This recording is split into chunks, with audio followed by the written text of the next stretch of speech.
স্বাগত ডিবিসি সংবাদে। আপনাদের সাথে আছি আমি জান্নাত সাথী। এবার জানাবো খবরের বিস্তারিত। দেশে মহামারীর মতো ঘটছে মব ভায়োলেন্স। নৈরাজ্যকর এই পরিস্থিতির হ্রাস টানতে সরকারের ব্যর্থতা স্পষ্ট। একের পর এক মব ভায়োলেন্স আতঙ্ক সৃষ্টি করছে জনমনে। রাজনৈতিক পেশাজীবী থেকে শুরু করে সুশীল সমাজের প্রতিনিধি কেউই ছাড় পাচ্ছেন না মব সন্ত্রাসীদের দৌরাত্ম্য থেকে। অপরাধ বিশেষজ্ঞরা বলছেন, বিচারহীনতার সংস্কৃতি মব ভায়োলেন্সের অন্যতম কারণ। মব আতঙ্ক থেকে নিস্তার পেতে জড়িতদের দৃষ্টান্তমূলক শাস্তি নিশ্চিতের পরামর্শ তাদের। জুলাই গণ অভ্যুত্থানের পর দেশে মূর্তিমান এক আতঙ্কের নাম মব ভায়োলেন্স। একের পর এক অপমান, লাঞ্ছনা ও হেনস্থার শিকার হন অনেকেই। সবশেষ উত্তরায় সাবেক প্রধান নির্বাচন কমিশনার KM নুরুল হুদার শারীরিক হেনস্থার ঘটনায় দেশ জুড়ে তুলে সমালোচনার ঝড়। সাধারণ মানুষ বলছেন, আইন নিজের হাতে তুলে নেওয়ার এই সংস্কৃতি জনজীবনে প্রতিনিয়ত আতঙ্ক ছড়াচ্ছে। মবের কাজটা কমপ্লিটলি অনৈতিকভাবে কোনো একটা উদ্দেশ্য হাসিল করা। তো বর্তমানে এটা আমাদের জাতিগতভাবে দেখতে গেলে খুব বড় রকমের একটা সমস্যা সৃষ্টি করছে। তো সেই জায়গা থেকে সরকারের উচিত স্ট্রিক্টলি একটা অ্যাকশন নেওয়া। প্রশাসন থেকে অবশ্যই কঠোর অবস্থান নেওয়া উচিত। যেখানেই হোক মব, এই মবটা আসলে কোনোভাবে উচিত না, কারণ আইন নিজের হাতে তুলে নেওয়াটা এটা অবশ্যই অপরাধ। সাংবিধানিক দিক থেকে হোক, সামাজিক দিক থেকে হোক এবং ধর্মীয় দিক থেকে হোক, যে দিক থেকেই হোক, অবশ্যই এটা খুবই গর্হিত একটি অপরাধ আর কি।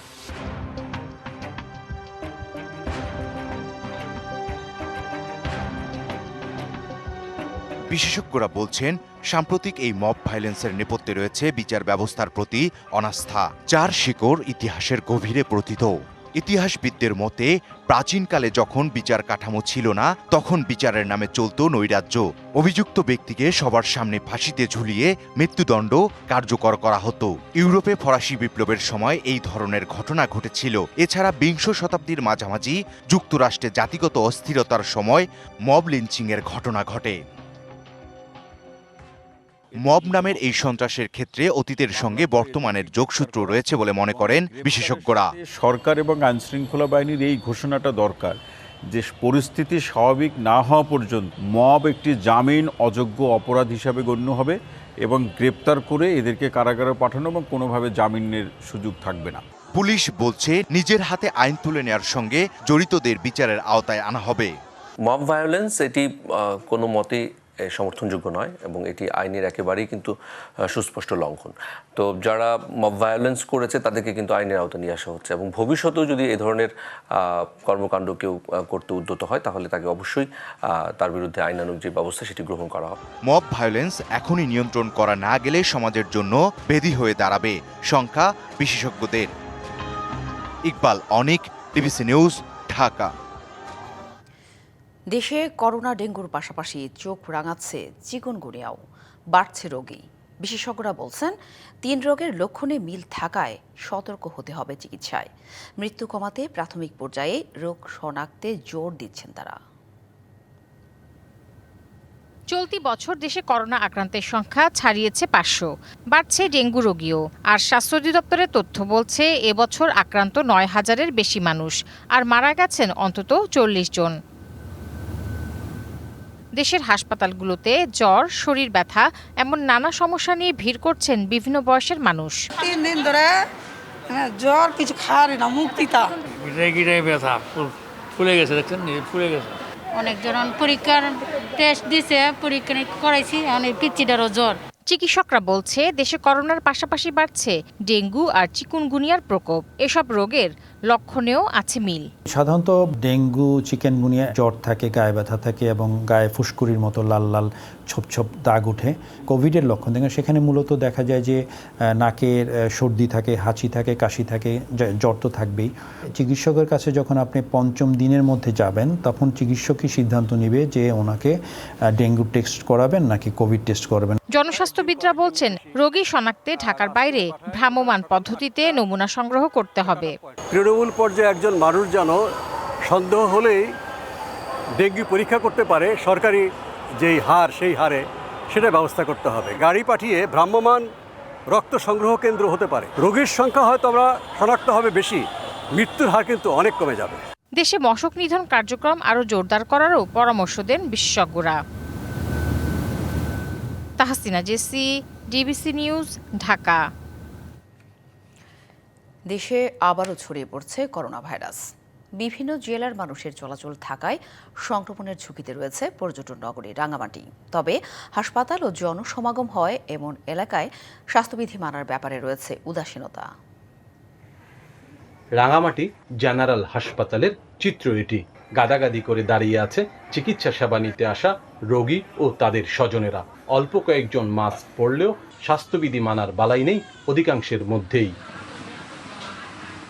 বিরতি দিয়ে করোনা ভাইরাসের সংক্রমণ আবারও বাড়তে থাকায় সতর্কতা জারি করেছে স্বাস্থ্য বিভাগ। তবে স্বাস্থ্যবিধি মানার নির্দেশনা নেই হাসপাতালের কোথাও। টিভিতে আপনার যদি বিজ্ঞাপন দেওয়া হয়, আপনার মোবাইলে যদি আপনার দেওয়া হয়, হয়তো বা কারোর মাধ্যমে হয়তো বা জানতে পারবো। আমি তো মাস্ক নেই, এর মায়ের মা আছে এখানে ভর্তি, আমি ডাক্তার দেখাইতে আর সিরিয়াল দিছি। পাহাড়ি জেলাটিতে এখনো করোনা আক্রান্ত রোগী শনাক্ত না হলেও পর্যটন এলাকা হওয়ায় ঝুঁকি রয়েছে। আমরা সবাই তো সরকারি সেবা নিতে আসছি, এরকম করে নিতে হবে। আমরা নিজেরা কেন সচেতন হচ্ছি না? ওরা কি আমাদের ধরে ধরে সচেতন করবে? এটা নিজের হইতে হবে। করোনা নিয়ে আতঙ্কিত না হয়ে সবাইকে সচেতন হওয়ার পরামর্শ চিকিৎসকদের। যে কোনো সমস্যা হলে, যে কোনো অসুস্থতা হলে আপনারা অবশ্যই হাসপাতালে আসুন। আমাদের চিকিৎসক আছে, চিকিৎসকরা আপনাদের অবস্থা দেখে সেই চিকিৎসা দিবেন। সচেতনতার জন্য সবাই যে পরামর্শ, আপনারা সামাজিক দূরত্ব বজায় রাখেন আর মাস্ক পরুন। সংক্রমণ প্রতিরোধে মাস্ক পরা সহ করোনা বিধি মেনে চলার আহ্বান বিশেষজ্ঞদের। সৈকত রঞ্জন চৌধুরী, ডিবিসি নিউজ, রাঙামাটি। আজ থেকে কমপ্লিট শাটডাউনে যাচ্ছেন জাতীয় রাজস্ব বোর্ড এনবিআর এর কর্মকর্তা কর্মচারীরা। একই সাথে সারা দেশ থেকে এনবিআর সংস্কার ঐক্য পরিষদের ব্যানারে লং মার্চ টু এনবিআর কর্মসূচির ঘোষণা দিয়েছেন আন্দোলনকারীরা। এদিকে সংবাদ বিজ্ঞপ্তির মাধ্যমে অর্থ মন্ত্রণালয় থেকে বলা হয়, এনবিআর সংস্কার ঐক্য পরিষদের ব্যানারে আন্দোলনের কারণে কাস্টমস, আয়কর ও ভ্যাট সহ রাজস্ব আদায়ের দপ্তরে সেবা বঞ্চিত হচ্ছে জনগণ, যা দেশের অর্থনৈতিক কর্মকাণ্ডকে ক্ষতিগ্রস্ত করছে। তাই আন্দোলনকে ঘিরে কোনো কর্মকর্তা অনুপস্থিত থাকলে বা দেরিতে এলে নেওয়া হবে ব্যবস্থা। তবে মন্ত্রণালয়ের এমন বিজ্ঞপ্তি জারির পর তা নাকচ করে পাল্টা বিবৃতি দিয়েছে এনবিআর ঐক্য পরিষদ। আন্দোলনকারীরা জানান, পূর্ব ঘোষণা অনুযায়ী আজ থেকে কমপ্লিট শাটডাউন কর্মসূচি চলবে।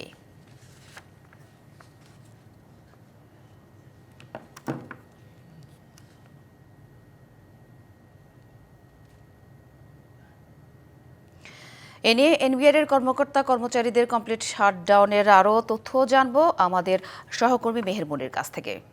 মনি, জানাবেন যে কমপ্লিট শাটডাউন পরিস্থিতি এখন চিত্রটা কেমন দেখছেন, কি বলছেন আন্দোলনকারীরা, আর এতে কি ধরনের অর্থনৈতিক কর্মকাণ্ডে প্রভাব ফেলবে? আজকে সকাল 9টা থেকেই তো অফিস এনবিআর এর কর্মকর্তারা এসেছেন, তারা অফিস করার জন্যই এসেছেন, কিন্তু আপনি নিশ্চয়ই দেখতে পাচ্ছেন যে গেটটি বন্ধ আছে। এটি এনবিআর এর রাজস্ব ভবনে ঢোকার প্রবেশ পথ।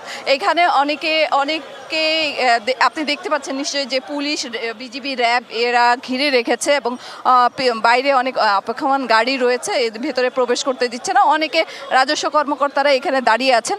আচ্ছা, আপনারা রাজস্ব বোর্ডে কাজ করেন, আপনারা এখানে কেন দাঁড়িয়ে আছেন? আপনি যেমনভাবে অবরুদ্ধ হয়ে আছেন, ঠিক তেমনিভাবে আমাদেরকে ঢুকতে দেওয়া হচ্ছে না। আপনি জানেন যে এই চেয়ারম্যান মহোদয় নিজেই শাটডাউন ডেকে উনি একা অফিসে বসে আছেন। তো শাটডাউন আসলে উনি একা যদি করেন এবং ট্যাক্স পেয়াররা বা বিভিন্ন করদাতারা যারা সেবার জন্য আসবেন তারা কিভাবে সেবা নেবেন? দেখেন এইভাবে বন্ধ। এখন অফিসের গাড়িগুলোও ইনসিকিউর, বাইরে অফিসের কর্মকর্তারাও ঢুকতে পারতেছে না। আর দ্বিতীয়, কে আপনাদের ঢুকতে দিচ্ছে? এখানে পুলিশকে আমরা অনুরোধ করেছিলাম ভিতরে ঢুকতে দেওয়ার জন্য। পুলিশ বলেছে যে চেয়ারম্যান মহোদয়ের নির্দেশ আছে, এটা যেন ঢুকতে দেওয়া না হয়। আপনার পরিচয়টা একটু বলবেন? আমার পরিচয় হচ্ছে, আমি মোর্শেদুদ্দিন খান, জয়েন্ট কমিশনার ইনকাম ট্যাক্স। আপনি কি এনবিআর ভবনে জব করেন নাকি বাইরে আপনার ফিল্ড অফিস? আমি এনবিআর এর কর্মকর্তা, কিন্তু তারা আজকে যে আমাদের দরজাটা বন্ধ করে যে মৌলিক অধিকার হরণ করছে, তারা শাটডাউনের মাধ্যমে তারা রাষ্ট্রকে এভাবে ধ্বংসের দিকে ঠেলে দিচ্ছে। শাটডাউন তো আপনারা ডেকেছেন, এখন তো দেখছি তারাই শাটডাউন করছে। শাটডাউন তো এখন তারাই শাটডাউন করে দিচ্ছে। এখন তাহলে কোনটা শাটডাউন আপনি মেনে নেবেন? তারা যে এভাবে গেট বন্ধ করে দেয়, এভাবে কি অফিস চালাতে পারবে? তারা এভাবে আপনাদের অনেক কর্মকর্তাকে আমরা প্রবেশ করতে দেখেছি, কিন্তু আপনাদেরকে কেন আটকে রেখেছে? আমরা আটকে রেখেছে কারণ আমরা বাইরে আসছি, আমাদের সহকর্মীদের রিসিভ করার জন্য আমরা বাইরে চলে আসছি। কারণ আমরা ভিতরে থাকলে তো আমাদের সহকর্মীদের আমরা রিসিভ করতে পারবো না। আজকে আপনি জানেন যে রোড টু এনবিআর নামে আমাদের একটা প্রোগ্রাম আছে, কিছুক্ষণ পর আমাদের এই প্রোগ্রামটা শুরু হবে, ঠিক আছে? ধন্যবাদ আপনাকে। সাথী, আপনি শুনছিলেন যে আজকে যে মার্চ টু এনবিআর যে কর্মসূচিটি রয়েছে সেইখানে ঢাকার বাইরে থেকে অনেকে এখানে যোগ দিবে, ঢাকার বিভিন্ন মাঠ অফিসগুলো থেকে রাজস্ব কর্মকর্তাদের। ফলে এখানে বড় ধরনের কোনো ঘটনা যেন না ঘটে এজন্য পুলিশ, বিজিবি, র্যাব এই ধরনের বাহিনীগুলোর কর্মকর্তাদের এখানে মোতায়েন করে রাখা হয়েছে বলে তারা আমাদেরকে বলছে। তো আগামী বুলেটিনে আমি নিশ্চয়ই আরো বিস্তারিত জানাতে পারবো। এখানে নিশ্চয়ই মনি, আপনি থাকুন সেখানে, আরো পরবর্তীতে বিস্তারিত জানবো। ধন্যবাদ। বাংলাদেশ থেকে স্থলবন্দর দিয়ে এবার 9 ধরনের পণ্য আমদানিতে নিষেধাজ্ঞা দিয়েছে ভারত। ভারতের বৈদেশিক বাণিজ্য অধিদপ্তরের এক বিজ্ঞপ্তিতে এই তথ্য জানিয়েছে। তবে বাংলাদেশ থেকে এসব পণ্য আমদানির ক্ষেত্রে দেশটির নৌহাবাদ সেভা সমুদ্র বন্দর ব্যবহার করা যাবে। স্থলবন্দর দিয়ে আমদানি নিষিদ্ধ এসব বাংলাদেশি পণ্যের মধ্যে রয়েছে কাঁচা পাট, পাটের রোল, পাটের সুতা ও বিশেষ ধরনের কাপড়।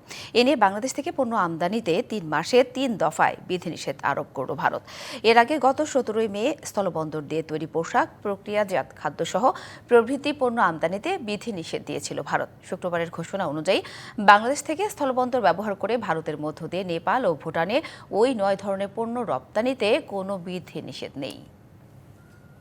নদী থেকে বালু তুলে নদীতেই সেতু নির্মাণ করছে ঠিকাদারি প্রতিষ্ঠান। একই সঙ্গে মাটি মিশ্রিত বালু ও পাথর ব্যবহারের অভিযোগ উঠেছে। তাহিরপুরের জাদুকাটার মাহরাম নদীর উৎস মুখে সেতু নির্মাণে উঠেছে এমন অভিযোগ। যদিও গুণগত মান ঠিক রেখে কাজ করা হচ্ছে বলছেন সংশ্লিষ্টরা। জাদুকাটা নদীর উৎসমুখ থেকে উৎপত্তি হয়েছে মাহরাম নদীর উৎসমুখেই সেতুর কাজ চলমান। দুটি সেতুর মধ্যে একটি মানিগাঁও বিদ্যালয়ের সামনে 105 মিটার, অন্যটি মাহরাম নদীতে প্রায় 500 মিটার সেতু। দুটি সেতু ও 6 কিলোমিটার সড়ক নির্মাণের ব্যয় ধরা হয়েছে 89 কোটি 35 লাখ টাকা, যা বাস্তবায়নে কাজ করছে MS Hamim international and Mohammad Rasheduzzaman Peter নামের ঠিকাদারি প্রতিষ্ঠান। তবে মাহরাম নদীতে অবৈধ ও অনিরাপদভাবে বালু তোলার অভিযোগ স্থানীয়দের। অনিয়ম এবং দুর্নীতির মাধ্যমে পাথরে অনেক পরিমাণ মাটি মিশ্রিত, বালি মিশ্রিত পাথর দিয়ে কাজ করতেছে। উনি মাহরাম নদীর মুখ গর্ত করে আইনা ব্রিজে বালু দিতেছে, বিভিন্ন জায়গায় বিক্রি করতেছে। এ বিষয়ে প্রকল্পের সুপারভাইজারকে জিজ্ঞাসাবাদ করলে এড়িয়ে যান তিনি। স্যারেরা ভালো জানে, বিষয়টা বালু নাকি আমাদের কিনা ছিল, সেই বালু স্টক করা ছিল। আগামীকাল ঢালাই হয়েছে, আমাদের ওই পাশে একটু ঢালাই আছে, তার জন্য এই বালুটুকু নিয়ে দিলে আমাদের ঢালাইটা হবে। বালু পাথর কিনে গুণগত মান ঠিক রেখে কাজ হচ্ছে বলছেন দায়িত্বশীলরা। আনিত অভিযোগগুলো মানে মিথ্যা এবং ভুয়া, কারণ আমরা এখানে বালু কিনে কাজ করছি। যেমন আমার গতকালকে ঢালাই হয়েছে, ঢালার পরে অবশিষ্ট যে বালুটা ছিল সেই বালুটা এক্সকাভেটর দিয়ে তুলে আপনার ট্রলিতে করে নিয়ে আমরা আজকে একটা সিসি ঢালাই দেব। কেউ আমার কাছে অভিযোগ করছেন, কিন্তু অভিযোগটা আসলে সত্য না। এখানে যে পাথরের মান আমরা টেস্ট করে দেখছি, পাথরের মান ভালো আছে, আর এখানকার বালুর মান ভালো। তবে স্থানীয় দ্বন্দ্বের কারণে এই সমস্যাটি আকার ধারণ করছে। অভিযোগের বিষয়ে তদন্ত করে প্রয়োজনীয় ব্যবস্থা নেওয়া হবে, এমনটি দাবি স্থানীয়দের। DBC news desk. সিরাজগঞ্জের উল্লাপাড়ায় ফুলজোর নদীর উপর সেতু নির্মাণ হলেও ভূমি অধিগ্রহণ সংক্রান্ত জটিলতায় 4 বছর ধরে আটকে আছে সংযোগ সড়ক নির্মাণ কাজ। এতে নদীর দুপারের অন্তত 10 গ্রামের মানুষের যাতায়াতে দুর্ভোগ পোহাতে হচ্ছে প্রতিনিয়তই। এলজিইডি বলছে দ্রুতই ভূমি অধিগ্রহণের অর্থ ছাড় করে সেতুর সংযোগ সড়ক নির্মাণ কাজ শেষ করা হবে।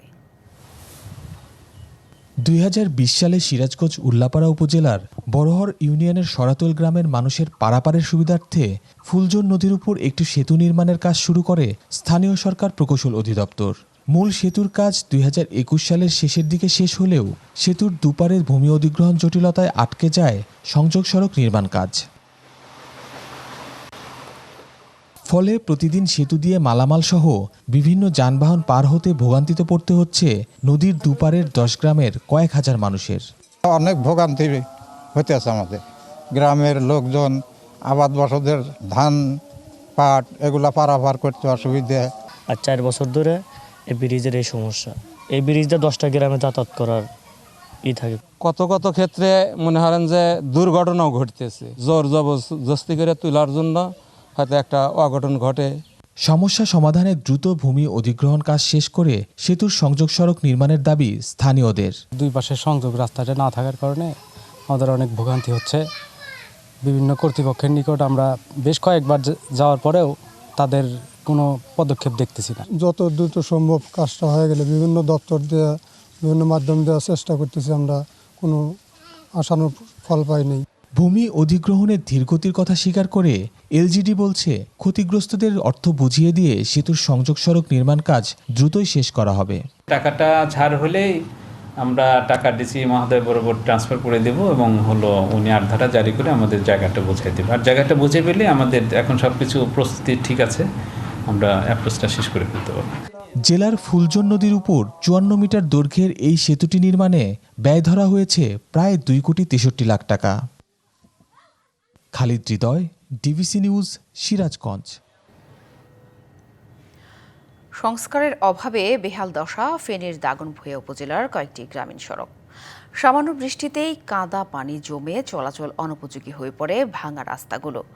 এতে চরম ভোগান্তিতে এলাকাবাসী। ডিসেম্বরের মধ্যে সংস্কার শেষ করার আশ্বাস এলজিইডির। ফেনীর দাগনভূঞা সদর ইউনিয়নের তালতলী, ফাজিলের ঘাট, করিমপুর, জগৎপুর সহ বিভিন্ন এলাকার বহু সড়ক এমনই বেহাল দশা। অনেক রাস্তার কার্পেটিং উঠে তৈরি হয়েছে ছোট বড় বহু গর্ত। সামান্য বৃষ্টিতে কাদা পানি জমে একাকার এসব সড়কে। এতে বাড়ছে দুর্ভোগ, ঘটছে ছোট বড় দুর্ঘটনাও। সড়কের এই বেহাল দশার কারণে ঠিকমতো পাওয়া যায় না পরিবহন, গুনতে হয় দ্বিগুণ ভাড়া। দীর্ঘদিন সংস্কারে নেই কোনো উদ্যোগ, অভিযোগ এলাকাবাসীর। নানান সমস্যা, এটা রাস্তায় চলাচল করতে হলে রিক্সা দুইটা ক্রসিং করা যায় না, আর গাড়িটা রাস্তাটা একদম ভাঙা চুরা। গাড়ি চালাইতে আপনার গাড়ির সমস্যা হয়, যাত্রীর সমস্যা হয়, আমাদের সমস্যা হয়। আমরা কোন ওখান থেকে ফাজিলঘাট থেকে এখানে আসতে আমাদের ভাড়া বেশি নেয়। এই ভাঙা রাস্তা দিয়ে গাড়ি নিয়ে আসতে যেতে একটু অসুবিধা হয় আর কি। গ্রামগঞ্জে মার্কেটিং লাইনের গাড়ি তো যাওয়া লাগে। বন্যা পরবর্তীতে একটি উন্নয়ন প্রকল্প অনুমোদন হয়েছে, যার আওতায় কাজের পর রাস্তাগুলো আগামী ডিসেম্বরের মধ্যেই চলাচলের উপযোগী হবে। আশা এলজিডির। বর্তমানে রাস্তা 2 দফা বন্যায় বেশ ক্ষতিগ্রস্ত হয়ে অবস্থায় আছে। তো সাম্প্রতিককালে আমরা এটা মেইনটেনেন্সের উদ্যোগ নিয়েছি এবং আমাদের একটি ওয়ার্ক অর্ডার আছে। এক্ষেত্রে 1,09,00,000 টাকায় আমরা 1290 মিটার রাস্তা ওয়াইডেনিং সহ সংস্কার করব। তখন জনগণের যে অসুবিধাগুলো আছে সেগুলো দূর হবে। রাস্তাগুলো সংস্কারে দ্রুত প্রয়োজনীয় ব্যবস্থা নেওয়ার দাবি এলাকাবাসীর। DBC news desk. ঝিনাইদহে নিয়ম না মেনে খেতে ইচ্ছেমতো কীটনাশক ব্যবহার করছেন কৃষক। অনিয়ন্ত্রিত ব্যবহারের কারণে ওষুধের বিরুদ্ধে প্রতিরোধ শক্তি গড়ে তুলছে ফসলের পোকা। এতে বাড়ছে পোকার সংক্রমণ। মাত্রাতিরিক্ত কীটনাশকের ব্যবহার এবং সেই সবজি বা ফল খাওয়ার ব্যাপারে সতর্কতার পরামর্শ কৃষি ও পুষ্টি বিভাগের। পোকা দমনে পানি বা সারের সাথে মিশিয়ে কীটনাশক ছিটানো হয় ফসলের মাঠে। প্রয়োগের নিয়ম না মেনেই কীটনাশক ব্যবহার করছেন ঝিনাইদহের অধিকাংশ কৃষক। বেশিরভাগ সময় চাষিরা মানছেন না কীটনাশক ছিটানো ও ফসল তোলার মধ্যবর্তী সময়ের ব্যবধান। আগের তুলনায় পোকার সংক্রমণ বেশি হওয়ায় ঘন ঘন কীটনাশক দিতে হচ্ছে জানান কৃষক। কোম্পানি যা বলে দেখা যাচ্ছে কোম্পানি দেশে 20 মিলি দিতে হবে, আমরা একটু কম করে দিই। যত বড় দামি ওষুধ দেন 1 সপ্তাহতে 10 দিন পরে আর তার মাত্রা থাকে না, তখন আবার পোকার আক্রমণ বেড়ে যায়। আমরা যেখান থেকে কীটনাশকগুলো কিনি সেখান থেকে ওরা বলে দেয় যে এইভাবে দিলে ভালো হয়। কীটনাশকের প্যাকেটের গায়ের লেখা দেখে ও বিক্রয় প্রতিনিধির কাছ থেকে শুনে কৃষককে পরামর্শ দেন দোকানিরা। কাজ হচ্ছে কম, কারণ একটু ডোজ বাড়িয়ে দিলে তাহলে এই মাত্রায় অফিসারের কাছে শুনে তাহলে এই মাত্রায় একটু ডোজ বাড়িয়ে দিতে হবে, এই সিস্টেমে দেওয়া হয়। আমরা এইভাবে কৃষকরা আমরা বলে দিই। প্রয়োগের মাত্রা ঠিক না থাকায় ওই কীটনাশকের ওপর পোকামাকড়ের সহনশীলতা বেড়ে যায়। কতদিন পর পর এটা আবার ব্যবহার করা লাগবে এটা তারা জানে না, অথবা জানলেও সেভাবে তারা মানে না, যার ফলে দেখা যায় যে একদিকে যেমন রোগবালাই দমন হয় না, সাথে সাথে আবার এই ডোজ না মানার কারণে যে কীটনাশকের উপর যে পোকামাকড়ের উপরে এটা স্প্রে করা হয় সেটা এর রেজিস্ট্যান্স গ্রো করে। কীটনাশক প্রয়োগ ও সবজি তোলার মধ্যে নির্দিষ্ট সময়ের ব্যবধান না মানলে ওষুধের প্রভাব ওই সবজিতে থেকে যায়, যা স্বাস্থ্য ঝুঁকি বাড়ায়। যদি থাকে রেসিডিউ সেটা আমাদের ক্যান্সার সৃষ্টি করতে পারে, সেটা আমাদের অসংক্রামক কিছু ব্যাধি আছে সেই ব্যাধিগুলো সৃষ্টি করতে পারে, আমাদের হরমোনাল ইমব্যালেন্স তৈরি করতে পারে। নিয়ম মেনে কীটনাশকের ব্যবহার পোকার সংক্রমণ ও স্বাস্থ্য ঝুঁকি কমাতে সাহায্য করবে মত বিশেষজ্ঞদের। DBC news desk. ডিবিসি সংবাদে এই ছিল এখনকার মতো। ডিবিসি নিউজের সংবাদগুলো পড়তে ভিজিট করুন dbcnews.tv আর ভিজিট করুন ডিবিসি নিউজের ফেসবুক পেজ এবং ইউটিউব চ্যানেল। ডিবিসির সঙ্গেই থাকুন।